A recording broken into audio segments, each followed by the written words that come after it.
சாம் ஜெபதுரை அப்படின்னு ஒரு ஊழியர் உங்க எல்லாருக்கும் தெரிஞ்சிருக்கலாம். இந்தியாவில தமிழ்நாட்டுல அன்றெண்டுள்ள அப்பம் சொல்லிட்டு ஒரு புக் ரொம்ப பிரபலமான புக். அந்த நாட்களில எல்லாம் இந்த டிவி, மீடியா எல்லாம் கிடையாது. I am 80s kids. நம்மள விட ரொம்ப ஓல்ட் ஆனவங்க இங்க இருப்பீங்க. ரேடியோ, புக்ஸ் தான் அவங்களுக்கு ரொம்ப பெரிய அதுவே பெரிய ஆச்சரியமா இருக்கு. Yes, yes. Thank you so much. அந்த ரேடியோ புக்குன்றதே அந்த காலத்துல கேட்கிறதுன்றதே ரொம்ப பெரிய ஆச்சரியமா இருக்கும். ரொம்ப கிஃப்டடா இருக்கும். ஒரு வீட்ல ரேடியோ இருந்துச்சுனாலே பெரிய பணக்காரனா இருக்கும். அதுக்கப்புறம் அந்த 70s, 80ஸ்ல டிவி இருந்துச்சுன்னா அவன் பெரிய கோடீஸ்வரனா இருக்கும். அப்படி இருந்த காலகட்டத்துல அவர் அன்றெண்டுள்ள அப்பம்னு ஒரு புக் எழுதுற ஒரு ஃபவுண்டர். நல்ல ஒரு போதகர். ஒரு நாள் அந்த போதகர் அவர் சர்க்கரை வியாதியால பாதிக்கப்பட்டு என்ன பண்ணாருன்னா ட்ரீட்மெண்ட் எடுத்துட்டு வந்தார். அந்த போதகரால அவருடைய சபையில மிகப்பெரிய அற்புதங்கள் தொடர்ந்து ஒரு விசுவாசி அந்த சபையில இருந்து வந்து ஒரு நாள் சபை காரியம் எல்லாம் முடிஞ்சு ஆராதனை எல்லாம் முடிஞ்சோட வந்துட்டு அவர்கிட்ட கேட்கிறாரு, பாஸ்டர் அப்படின்னு. எஸ், டெல் மீ அப்படின் போது அவர் சொல்றாரு, உங்களால இந்த சபையில நிறைய பேருக்கு நிறைய அற்புதம் நடக்குது, அடையாளம் நடக்குது. இங்க சபையில வர்றவங்களுக்கு எல்லாம் நீங்க போதிக்கும் பொழுது இயேசு உங்களை விடுவிக்கிறார், இயேசு அற்புதம் செய்யறாருன்னு சொல்றீங்க. அப்படிப்பட்ட இயேசு உங்களுடைய சுகர் நோயை மட்டும் ஏன் குணமாக்கல, நீங்க மட்டும் ஏன் ட்ரீட்மெண்ட் எடுக்கிறீங்க அப்படின்னு வேதம் அழகா நமக்கு கற்றுக் கொடுத்திருக்கு. தேவனுடைய வார்த்தை என்பது தேவனுடைய பிள்ளைகளுக்கு உணவு, மருந்து. It is a food and a medicine. Saying to you today, wherever you are, whatever you are, God knows your pain.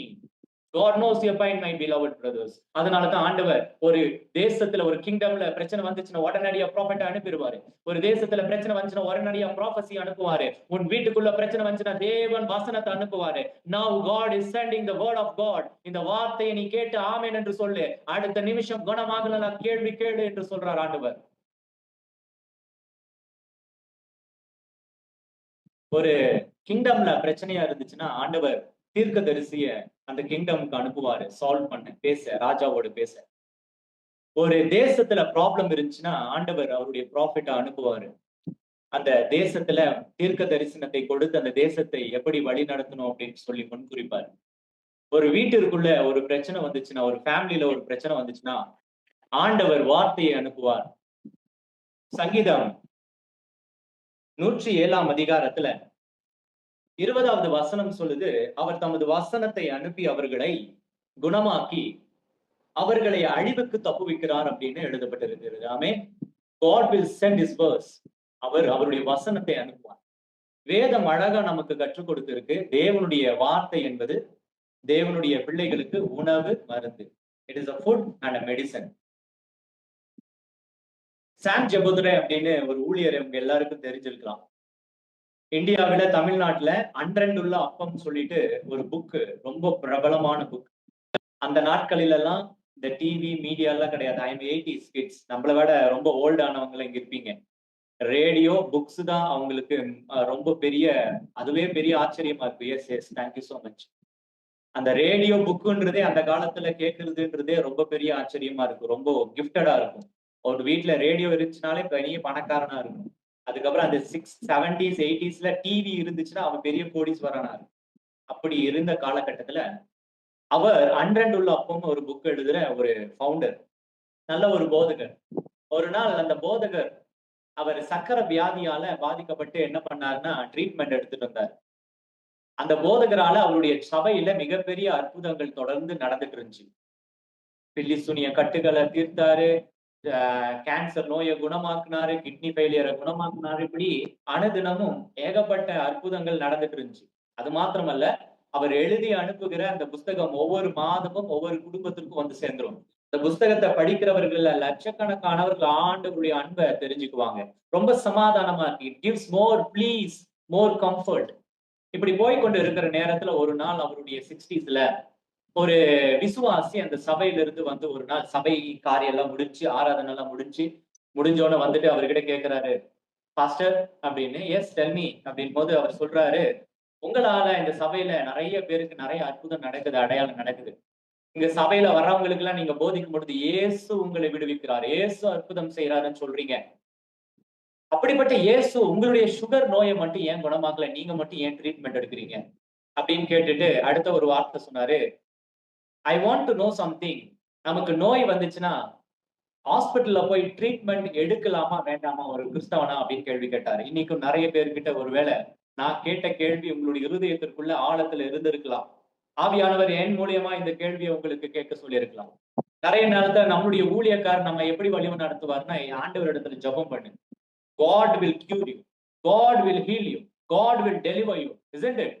நம்முடைய ஊழியக்காரங்க ஆவிக்குரிய வாழ்க்கையில தான் வழி நடத்த முடியும். Is not a human of humanly being. அவன் மாம்சத்துக்குரியவனாய் பேச முடியாது. அவனுக்கு அனுமதி கிடையாது. அப்போ நம்முடைய ஊழியக்காரர்கள் இந்த வார்த்தை சொல்லும் பொழுது சில நேரத்துல சிலருக்கு நம்முடைய இருதயத்துல இவருக்கு சுகர் நோய் வந்தா, இவருக்கு பிரச்சனை வந்தா, காய்ச்சல் வந்தா இன்ஜெக்ஷன் போட டாக்டர் கிட்ட போறாரு. ஆனா நம்மள மட்டும் என்கிட்ட வா ஜெபம் பண்றேன், இந்தா தைலத்தை போடுறேன், இந்தா எண்ணெயை போடுறேன், இந்தா கிராஸ போடுறேன், இப்படியே சொல்றாரு இல்லையா? The question is there for everybody, I hope. இதே கொஸ்டினை தான் அந்த மனுஷன் கேட்டான். கேட்கும் பொழுது he replied to the question. ஏன்னா ஒரு ஊழியக்காரன் அவனை தெரிந்து கொள்ளும் பொழுது ஆண்டவர் எப்படி தெரிந்து கொள்றாருன்னு ஐசாயா ப்ராஃபெட்டுக்கு ஆண்டவர் கற்றுக் கொடுக்கிறார். எங்க இருக்குன்னா, நான் அடிக்கடி என்னுடைய ஊழியத்துல நிறைய ஊழியர்கள் என்னுடைய ஊழியத்துல இணைஞ்சிருக்காங்க. Humble beginning ministries, LCS let's create ஷெப்பர்ட்ன்ற ஒரு தரிசனத்துல தமிழ்நாடு முழுவதும் இணைஞ்சிருக்காங்க. ஆந்திரா, கர்நாடகால இணைஞ்சிருக்காங்க, ஒடிசால இணைஞ்சிருக்காங்க. இப்ப அவங்க எல்லாம் வரும்பொழுது எங்கிட்ட ஒரு ட்ரைனிங் கொடுக்கும் பொழுது ஃபர்ஸ்ட் ஆஃப் ஆல் அவங்களுக்கு அந்த ஃபண்டமெண்டல சொல்லணும்னா, தேவன் ஒரு ஊழியக்காரனை எப்படி தெரிந்து கொள்வாருங்க முதல்ல அது எங்க இருக்கு அப்படின்னா, தேவன் எப்படி ஒரு ஊழியக்காரனை தெரிந்து கொள்வார், ஒரு ஊழியன் என்பவன் யாரு அப்படின்றத எங்க தெரிஞ்சுக்கலாம்னா ஐசாயா சாப்டர் 50ல தெரிஞ்சுக்கலாம். ஐசாயா சாப்டர் 50ல 3, 4, 5, 6, 7, 8, 9, 10 வேர்ஸ்ல இருக்கு. அங்க சொல்றாரு, முதல்ல ஆண்டவர் ஒரு ஊழியனை தெரிந்து கொள்கிறார்னா அவனுடைய நாவை அவர் திறக்கிறாரு, அவனுடைய காதுகளை திறக்கிறாரு. திறந்து என்ன செய்யறாருன்னா அவனுக்கு கல்விமானின் நாவை தருகிறாராம். என்ன நாவு? கல்விமானின் நாவு. எதுக்கு பாஸ்டர் கல்விமானின் நாவு? எதுக்குன்னா, இந்த சாம் ஜெபதுரை கேட்டா தெரியுமா ஒரு விசுவாசி நல்லா நெத்தில அடிக்கிற மாதிரி இந்த கேள்விக்கு பதில் சொல்லணும். உலக மனுஷ மாதிரி தட்டிட்டோ ஏதோ அந்த நேரத்துல சாக்கு போக்கு சொல்லிட்டு போக முடியாது. ஆவிக்குரிய வார்த்தைகளை சொல்லணும். அதற்கு ஆண்டவர் ஒரு ஊழியனை தெரிந்து கொள்றான், அவனுக்கு கல்விமானின் நாவை தருகிறார். ஹல்லேலூயா. The prophet or an angel or a pastor or whoever they are, when God chose them, when God select them, he will provide as a wise thing, the wise knowledge. ஆண்டவர் அவனுக்கு கல்விமானின் நாவை கொடுக்கிறார். எதற்காக கல்விமானின் நாவு? அவனுடைய ஐயங்களை போக்கணும், ஒரு விசுவாசின் ஐயத்தை போக்கணும் என்று சொல்லி. சரி, இப்ப சாம் ஜெபதுரை என்ன ஆன்சர் பண்றாரு? எல்லாரும் ஈகரான்னு நீங்க நினைச்சிட்டு இருக்கலாம் என்ன ஆன்சர் பண்ணிருப்பாருன்னு. சாம் ஜெபதுரை சொன்னாரு, when yes I am going to hospital, but நீங்க கேட்ட கேள்வி என்ன? ஹாஸ்பிட்டலுக்கு போலாமா, ட்ரீட்மெண்ட் எடுக்கலாம்? கட்டாயமா போகணும், கட்டாயமா ட்ரீட்மெண்ட் எடுக்கணும். அந்த பிலீவருக்கு ஷாக். அப்ப நீங்க ஆண்டவர் குணப்படுத்துறாருன்னு சொல்றீங்களே, அது எப்படி? ஆண்டவர் குணப்படுத்தணும்னு எதுக்கு மெடிசன் தேவை அப்படின்னு சொல்லிட்டு then he explained something. When there is 12 disciples along with Jesus, ஆண்டவரோட 12 disciples இருக்கும்போது அன்னைக்கு மாதிரி இன்னைக்கு இருக்கிற பென்ஸ் கார் BMW கிடையாது. அவனுக்கு எங்க போனாலும் நடந்துட்டு தான் போகணும். இந்த ரபி மட்டும்தான் ஒருவேளை குதிரையிலயோ ஒட்டகத்திலேயோ இல்ல கழுதையின் மீது சுமக்கப்படுவார். மற்ற 12 அப்போஸ்தலர்களும் அவர்களோடு இருந்த சில சீஷர்களும் நடந்து கொண்டு பிரயாணம் பண்ணணும். இஸ்ரேல் என்பது நம்ம வீட்டுல போட்டிருக்கிற, நம்ம ஊர்ல போட்டிருக்கிற தார் ரோடுல போடல. இஸ்ரேல் என்பது கடினமான ஒரு இடம், கடினமான ஒரு கண்ட்ரி. அங்க கல்லும் முள்ளும் தான் இருக்கும். அங்க செடிகளை பார்ப்பது ரொம்ப பெரிய பிரச்சனை. பாலைவனங்கள் நிறைய இருக்கிற இடம். அந்த இடத்துல நடக்கும் பொழுது அடிபடாம இருந்திருக்குமா? அடிபட்டு இருக்கும். அப்பொழுது அடிபடும் பொழுது 12 சீஷர்லயே ஒரு மருத்துவன் இருந்தான் என்று சொன்னார். Hallelujah.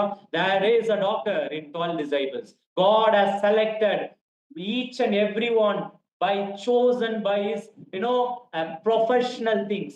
அவர் ஆண்டவர் செலக்ட் பண்ணும் பொழுது அவனுடைய ப்ரொஃபஷனலை பாக்குறாரு. அந்த ப்ரொஃபஷனல்ல இருந்து ஒவ்வொருத்தரும் எடுக்கிறாரு. மீன் பிடிக்கிறவனை கூப்பிட்டாரு, அங்க டாக்ஸ் கலெக்டரை கூப்பிட்டாரு, ஒரு மருத்துவனை கூப்பிட்டாரு. when God selected, there is a professional apostles are there. அதுல படிக்காதவனும் இருந்தான். ஹல்லேலூயா. நம்முடைய ஆண்டவர் ஏற்றத்தாழ்வு இல்லாத தேவன். அப்போ அவனுக்கு சொல்லும் பொழுது, அப்போ அந்த மருத்துவன் கால் கையில அடிபடும் பொழுது ஆண்டவர் ஒவ்வொரு முறையும் அதை தொட்டு குணமாக்கிட்டு இருந்திருக்க மாட்டாரு. அங்க அத்திப்பழ அடையை போட்டு அங்க மருத்துவம் செய்தார் என்று எழுதப்பட்டிருக்கிறது. இப்பொழுது அவன் மறுபடியும் அந்த பிலிவர் கேட்கிறான், அப்புறம் எதுக்கு ஆண்டவர் இடத்துல வரணும்? பேசாம எனக்கு சீக்கு வந்துச்சுன்னா, காய்ச்சல் வந்துச்சுன்னா, I can go to hospital. Why I want to come to the pastor? எதுக்குன்னா பாஸ்டர் கிட்ட வரணும்னு சொல்லி. And the servant of God answered the person. எதுக்கு ஆன்சர் பண்ணாருன்னா, see my beloved brother, God said in Genesis, God has created the world. God has created everything in this world. இந்த மருந்து எடுக்கணும்னா ஒரு மனுஷன் வானத்துல இருந்தோ மூணுல இருந்தோ இல்ல மார்ஸ் ஜூபிட்டர்ல இருந்து எதையாவது எடுத்துட்டு வர முடியாது. ஏன்னா அதையும் படித்தவர் என்னுடைய தேவாதி தேவன் என்று சொன்னார். Hallelujah. Something you want to take from anything, it is belong to God. ஆண்டவர் படிச்ச மரத்துல இருந்து அதை எக்ஸ்ட்ராக்ஷனை எடுத்து அது வெள்ளை கலரா டேப்லெட்டா உருவாக்குறேன். அந்த டேப்லெட்டுக்கு சொந்தக்காரன் maybe you are a manufacturer, but the owner is Jesus, the owner is God. Tell me now. இப்ப சொல்லு அப்படின்னு கேட்கும் பொழுது அப்ப அங்க போனாலும் ஆண்டவர் தான் முதலாளியா? Yes, you go anywhere in this world. God said, when you go to the heavens, I am there. You go to the hell, I am also there too. நீ வானத்துக்கு ஏறினாலும் நான் அங்கேயும் இருக்கிறேன், நீ பாதாளத்தில் படுக்கை இட்டுக் கொண்டாலும் எங்கேயும் இருக்கிறேன் என்று சொல்றார்.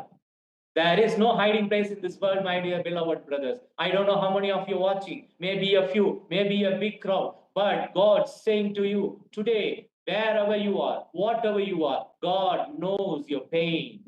God knows your pain, my beloved brothers. அதனால தான் ஆண்டவர் ஒரு தேசத்துல ஒரு கிங்டம்ல பிரச்சனை வந்துச்சுன்னா உடனடியா ப்ராஃபெட் அனுப்பிடுவாரு. ஒரு தேசத்துல பிரச்சனை வந்துச்சுன்னா உடனடியா ப்ராஃபஸி அனுப்புவாரு. உன் வீட்டுக்குள்ள பிரச்சனை வந்துச்சுன்னா தேவன் வசனத்தை அனுப்புவாரு. Now God is sending the word of God. இந்த வார்த்தையை நீ கேட்டு ஆமென் என்று சொல்லு. அடுத்த நிமிஷம் குணமாகலனா கேள்வி கேளு என்று சொல்றார் ஆண்டவர். But in everything comes in faith and trust, my beloved brother. அதை தான் முடிச்சாரு சாம் ஜெபதுரை அந்த விசுவாசிக்கு. இங்க பாரு தம்பி, நீ எதை செஞ்சாலும் உனக்குள்ள என்ன இருக்கணும் தெரியுமா? சத்தியம் இருக்கணும், விசுவாசம் இருக்கணும். ஹல்லேலூயா.